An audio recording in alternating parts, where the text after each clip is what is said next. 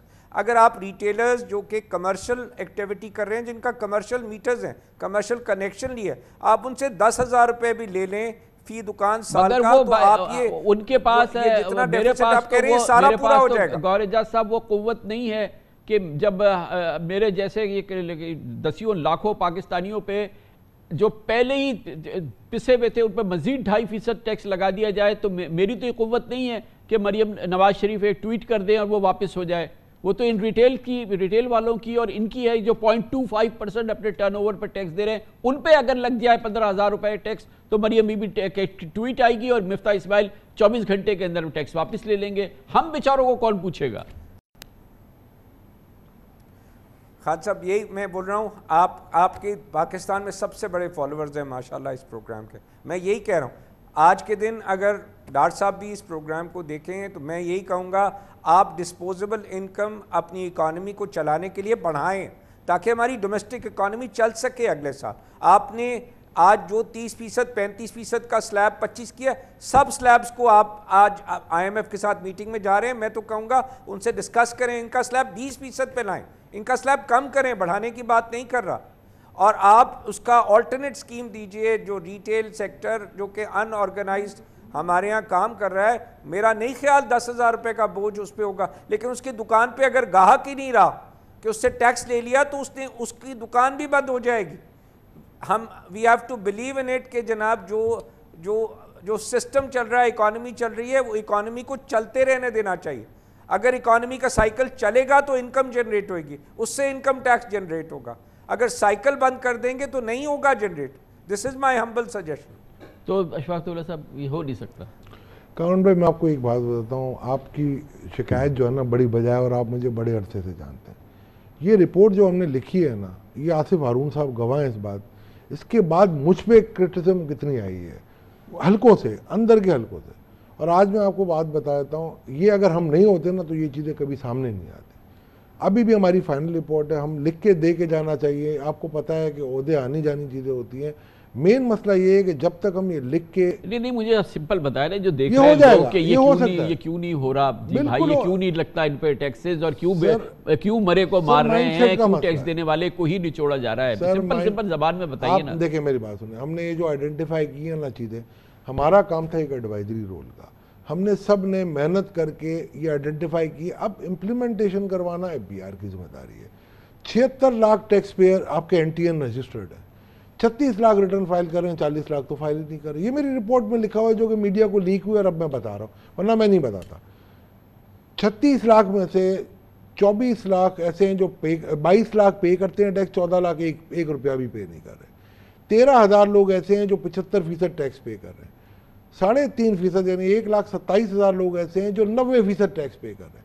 اور انڈیا میں 22% کرے. اگر میں اسی ان کی مسنگ لنک کو نکالوں تو کیا ہمارا حق ہے کہ ہم ایک سالونٹ نیشن رہے ہیں؟ اشفاق ٹوڈر صاحب, کیا ہمارا حق ہے جب آپ یہ نمبرز دے رہے ہیں اور وہ آفیشیل نمبرز ہیں, مطلب اس میں کوئی ڈفرینس ہی نہیں ہے. تو یہ آصف ہارون صاحب بڑا ایکسپیرینس ہے آپ کا, اور آپ بیٹھتے ہیں FBR وغیرہ کے ساتھ, کیا یہ چیزیں ان کے لیے راکٹ سائنس ہیں جو ہم گفتگو کر رہے ہیں؟ نہیں کامران صاحب, کوئی راکٹ سائنس نہیں ہے, سمجھ سب چیزیں آتی ہیں, but there is a lack of will to basically make the reforms. مطلب آپ دیکھیں بہت ساری ایسی سجیشنز بھی تھی ہماری جس کا کوئی ریونیو امپیکٹ نہیں تھا, کوئی نیگیٹیوٹی نہیں تھی, مثال کے طور پہ چیزیں جو ہیں وہ چیزیں کرنے کو تیار نہیں ہیں. جیسے فار ایگزامپل اگر ہم بات کریں تو جس طرح ریفنڈز ہوتے ہیں, ریفنڈز پہ ہم نے کہا کہ ٹائم پہ ریفنڈ نہیں ملتے. ہم نے کہا کہ یار آپ ریفنڈ جو ہے وہ 60 دن کے بعد اپیل افیکٹ جو اس کا آئرس کے اوپر ہے وہ ریفنڈ کا آرڈر خود بخود آ جانا چاہیے. اگر اپیل افیکٹ کسی کو نہیں مل رہا تو ہم نے کہا کہ یار اس کو ٹیکس آفیسر کے پیچھے بھاگنا نہ پڑے, وہ آئرس کے اوپر جو بھی 2 مہینے کا ٹائم ہے یا 1 سال کا ٹائم ہے اس کے بعد اس کا اپیل افیکٹ خود بخود جو ہے وہ پاپولیٹ ہو جانا چاہیے. تو بہت ساری ایسی سجیشنز تھی جس کا ریونیو میں کوئی نقصان ہی نہیں تھا. اب بونس شیئرز کے اوپر ہم نے ان کو بہت سمجھایا کہ بونس شیئرز کے اوپر آپ ٹیکس لے کے آئے ہیں, الٹا آپ کو نقصان ہوگا, اس سے بیسیکلی تو ٹیکس اوائڈنس اور بڑھ جائے گی آپ کی.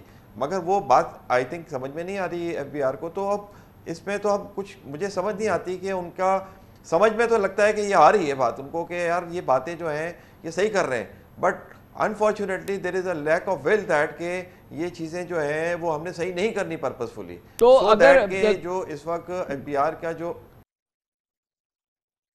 گوہر اعجاز صاحب یہ فرمائیے گا کہ اگر پاکستان میں رفلی 2 million 2.5 million active taxpayer ہیں جو کہ ریزنیبل ٹیکس دے رہے ہیں صرف اس 22 کروڑ کے 23 کروڑ کے ملک میں, تو یہ قصور ایف بی آر کا ہے, یہ پولیٹیکل لیڈرشپ کا ہے, اور یہ قصور کس کا ہے؟ اور کیا جب تک یہ اس قسم کی پولیٹیکل لیڈرشپ ہے ہیلم پہ اور وہ پاکستان کو چلا رہی ہے, تو کیا امکان ہے کہ یہ 22 لاکھ جو ہے یہ 2 کروڑ ٹیکس پیئر ہو جائیں؟ کیونکہ وہ تو ہونے ہی نہیں دے رہے نا. آپ دیکھیں کہ کل یہ ڈار صاحب نے جو کیا اس میں ایک ایسے شخص کو دوبارہ شامل نہیں کیا جو اس سے پہلے ٹیکس نہیں دے رہا تھا, یا وہ لوگ جو کہ ٹینز آف ملینز میں ہیں اور جو کہ ملینز میں کماتے ہیں کہ وہ ٹیکس سے ٹچ نہیں. تو یہ کیسے ریڈل جو ہے یہ سالو ہوگی؟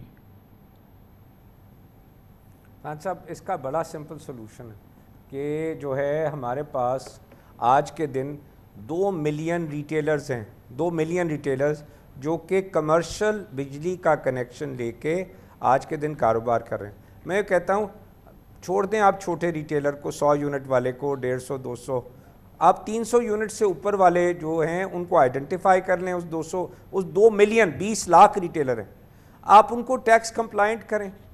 اور اگر کوئی آدمی 10,000 روپے بجلی کا بل جو 300 یونٹ دیتا ہے وہ تو 10 سے 15,000 روپے بجلی کا بل دیتا ہے. اس کا مطلب ہے اس کی جو سیل ہوگی کم از کم 10 لاکھ روپے مہینہ ہوگی. اس پہ اگر آپ 10,000 روپے ٹیکس لگا لیں گے تو یہ 200 ارب روپے ٹیکس آ جائے گا سال کا. تو آپ نے پوری کے پوری اکانومی کے جتنے ٹیکس پیئرز تھے جو کہ آفیشلی کمپلائنٹ تھے ان کو آپ نے آج کے دن ناراض کر دیا. میرا فرض ہے یہ بتانا کہ اگر جو ہے وہ ہم ان سیکٹرز کو جیسے آپ کہہ رہے ہیں جو کہ ہماری اکانومی کا حصہ ہیں, وہ کمرشل بجلی کا کنیکشن لے کے کاروبار کر رہے ہیں, ان کو ہمیں ٹیکس نیٹ کا حصہ بننا پڑے گا. ہمیں اگر پاکستان لے کے چلنا ہے تو پاکستان کو, ہمیں شرم آ رہی تھی, کل میں آپ سے ذکر کروں خان صاحب اسی پروگرام میں, کہ انڈیا کا پرائم منسٹر گیا وائٹ ہاؤس اور اس کے ساتھ کون تھا؟ اس کے ساتھ 10 اس کے سب سے بڑے بزنس مین تھے. جب اس کی لسٹ دیکھ رہے ہیں تو اس کا جو نمبر 10th کمپنی تھی اس کی نیٹ مارکیٹ کیپ $68 بلین تھی. 10ویں نمبر کی کمپنی کا جو آدمی وہاں بیٹھا تھا اس کی مارکیٹ کیپ اس کمپنی کی $68 بلین تھی. میری پوری پاکستان کی سٹاک مارکیٹ کی ویلیویشن آج $24 بلین ہے. مطلب اس آدمی سے بھی 1/3 ہے. خان صاحب ہمیں ملک سے, میں یہی بول رہا ہوں, ہمیں ملک کو آگے لے کے چلنا ہے. ہم پوری دنیا میں یہی دیکھ رہی ہے کہ ہم ٹیکس نہیں ادا کرتے, ہم جو ہے وہ کمپلائنٹ نہیں ہیں, ہماری اکانومی نہیں بڑی ہو رہی, ہمارا سائز نہیں بڑا ہو رہا. ہم پچھلے 25 سال میں بہت پیچھے رہ گئے. ہمیں اپنی ضدوں کو ختم کرنا پڑے گا اور ایف بی آر کو بھی اپنا ایٹیٹیوڈ چینج کرنا پڑے گا. کہ اگر وہ ریٹیلرز ڈرتے ہیں تو کیوں ڈرتے ہیں؟ کیونکہ ایٹیٹیوڈ ٹھیک نہیں ہے. کہ جو ٹیکس نیٹ میں آ جاتا ہے وہ رونا شروع ہو جاتا ہے کہ میرے سے غلطی ہو گئی, میں ٹیکس نیٹ پہ آ گیا. They have to treat them as their customers. اور ہم پاکستانیوں کو یہ فرض ادا کرنا پڑے گا کہ اپنا ٹیکس دیں. آج ایک اور نمبر بڑا انٹرسٹنگ آیا خان صاحب کہ کون سی $100 بلین ہمارے پہ قرضہ ہے, کون سی قیامت آ گئی. میں نے کہا کیوں, کیا وجہ آپ یہ بولتے ہیں؟ انہوں نے کہا کیا ہمارے پاس اس وقت ملک میں ایسی 10 ملین فیملیز نہیں ہیں جو کہ یہ 10 ملین فیملیز تو صرف 4 بڑے شہروں میں ہی رہتی ہیں کہ ان کے پاس صرف 10 تولے سونا ہو گھر میں؟ میں نے کہا بالکل ہیں. انہوں نے کہا اس 10 تولے کو صرف 10 ملین فیملی سے ضرب دے دیں تو یہ 100 ملین تولہ سونا بن جاتا ہے, جو کہ آج $800 کا پر تولہ سونا بنتا ہے, 2 لاکھ کچھ ہزار کا ہے. جس کا مطلب ہے $80 بلین کیا ہمارے پاس تو گھروں میں پڑا ہے، یہ تو کسی کوئی ویلیو نہیں ہے۔ اگر پاکستان کو کوئی ضرورت پڑے اور پاکستان پہ اگر ہم سب کو اعتبار ہے اور اگر ہماری حکومت بھی ہمارا اعتبار ہم سے لے لے تو یہ $80-100 بلین کوئی بڑی بات نہیں ہے جو ہم نے قرضہ دینا ہے، منہ پہ ماریں گے اور اپنے ملک کو اپنے طریقے سے چلائیں گے۔ لیکن ہم سب کو کھڑا ہونا پڑے گا، بلیو کرنا پڑے گا اپنے ملک میں، تو اپنے پاکستان میں۔ یہ بڑی قربانیوں سے بنا جو سونا ہے اور یہ ڈالر ہے جو گھروں میں پڑا ہوا ہے، جو ظاہر ہے کہ اسی FBR اور اسی حکومت سے بچ کے لوگوں نے رکھا ہے، کیونکہ ان کو پتا ہے کہ یہ ہم ہیرسمنٹ کا شکار ہو جائیں گے، یا یہ کہ اوبیسلی اب کیوں ٹیکس دیں جب بغیر ٹیکس دیے جی سکتے ہیں۔ تو خان صاحب بالکل صحیح بات ہے، جیسے آصف نے بھی کہا، گور بھائی بھی کہہ رہے ہیں کہ مائنڈ سیٹ کا مسئلہ ہے۔ ہم جتنی بھی کوشش کر لیں، آپ نے دیکھا ہوگا بڑے عرصے سے میں بھی کوشش کر رہا ہوں، آصف میری ٹیم کا ایک بہت بڑا حصہ ہے۔ اب یہ جو بات کر رہے تھے نا، میں اور آصف مل کے سمجھا رہے تھے پوری FBR ٹیم کو کہ بھائی اس طریقے سے نہیں، اس طریقے سے آپ کریں، آپ کو ٹیکس بھی زیادہ آئے گا، اور جو ہم نے جو چیزیں دی ہیں، آپ 200-400 بلین کی بات کر رہے ہیں، ہم تو بات کر رہے ہیں 2 ٹریلین کی۔ ہم کہہ رہے ہیں آپ کریں 1 بائی 1 کریں، اور ان سیکٹرز کو ٹیکس لگائیں جن کو آپ نے نہیں لگایا، جن کا بوننزا ہے۔ ابھی مطلب یہ کہ آج آپ اتنے عرصے بعد اتنے عرصے سے ان کے ساتھ ایسوسیٹڈ ہیں، آپ وہی بات کر رہے ہیں، مجھے نہیں سمجھ میں آئے کہ 2012 سے میں ایسوسیٹ ہونے سے فائدہ کیا ہے پھر؟ مطلب اس چیز کا کوئی فائدہ نہیں ہے، بھینس کے آگے بین بجانے والی بات ہے نا۔ نئی بینیں لے کے جاتے ہیں ہم بھی، نئی بین لے کے جاتے ہیں۔ تو آصف ہارون صاحب، بیسک رسپانسبلٹی یا blame rest with the FBR؟ نو، میرے حساب سے FBR جو ہے اس کا سب سے پہلا علاج تو یہ کرنا چاہیے کسی بھی گورنمنٹ کو، چاہے کوئی بھی گورنمنٹ ہو، کہ FBR کو پہلے ڈسکنیکٹ کریں from the influence of any government, and that FBR should be made an independent institution so that number 1 there cannot be any undue influence from whichever the government is, number 1. Secondly, and more importantly, if you will not be disconnecting FBR, then you will not be able to introduce the reforms required. Reforms کیا ہے basically کہ آپ نے basically ان کے اندر جب تک آپ اس میں پرائیویٹ لوگ آپ اوور سائٹ کے اندر نہیں ڈالیں گے، اور دین ادروائز یہ ریفارمز جو ہے یہ پاسبل ہی نہیں ہے جب تک یہ بیوروکریسی کا نظام کے اندر FBR چلتا رہے گا، یہ جو ہے وہ سیلف پروٹیکشن کا سسٹم چلتا رہے گا۔ تو سب سے میرا حساب سے پہلا میجر اسٹیپ یہی ہے کہ FBR کو جو ہے وہ ڈسکنیکٹ کرنا چاہیے from the government system, and FBR should be an independent body first of all. Otherwise نہ آپ یہ جو کہہ رہے ہیں نا کہ اس پہ پالیسی میجر آپ یہ ٹیکس لگا دیں، یہ لگا دیں، یہ لگا دیں، یہ آپ سب باتیں کرتے رہیں گے۔ سیکنڈلی اینڈ مور امپورٹنٹلی، قانون کے اندر تو بہت ساری ایسی چیزیں ہیں، سب سے بڑا ایشو جو ہے وہ قانون کے اندر کا نہیں ہے، قانون کی امپلیمنٹیشن کا ہے اور قانون کی انفورسمنٹ کا ہے۔ تو انفورسمنٹ کیوں نہیں ہو پاتی؟ اس کی وجہ یہ ہے کہ FBR کی آپ کی کوئی اکاؤنٹیبلٹی نہیں ہے، وہ ٹیکس آفیسر سے کوئی کچھ نہیں پوچھتا کہ یار آپ نے اسسمنٹ آرڈر پاس کیا ایک اچھے ٹیکس پیئر کے خلاف اور وہ اپیل میں جیت گیا، تو آپ اس آفیسر کی کوئی اکاؤنٹیبلٹی نہیں ہے کہ اس نے وہ غلط آرڈر کیوں پاس کیا تھا، اور پھر اس کا اگر اس نے اگر کوئی ٹیکس اس سے ناجائز ٹیکس کلیکٹ کر بھی لیا ہے اور وہ اس کو ریفنڈ نہیں مل رہا، تو کوئی اس کمشنر سے پوچھنے والا نہیں ہے کہ آپ نے اس کو ریفنڈ کیوں نہیں دے رہے۔ تو یہ بیسیکلی جو پورا اسٹارٹنگ پوائنٹ ہے ساری چیزوں کا، ہم بحث ہی کرتے رہیں گے اور بحث کا بہت بہت شکریہ، بہت شکریہ، بڑی نوازش جناب گوہر اعجاز، جناب اشفاق تولا، جناب آصف ہارون، فرگوسن ہمارے ساتھ تھے۔ اس کے ساتھ ہی ہمارے آج کے پروگرام کا اختتام ہوتا ہے۔ کل آپ سے پھر ملاقات ہوگی انشاءاللہ۔ کل تک کے لیے کامران خان کو اجازت، اللہ حافظ و ناصر۔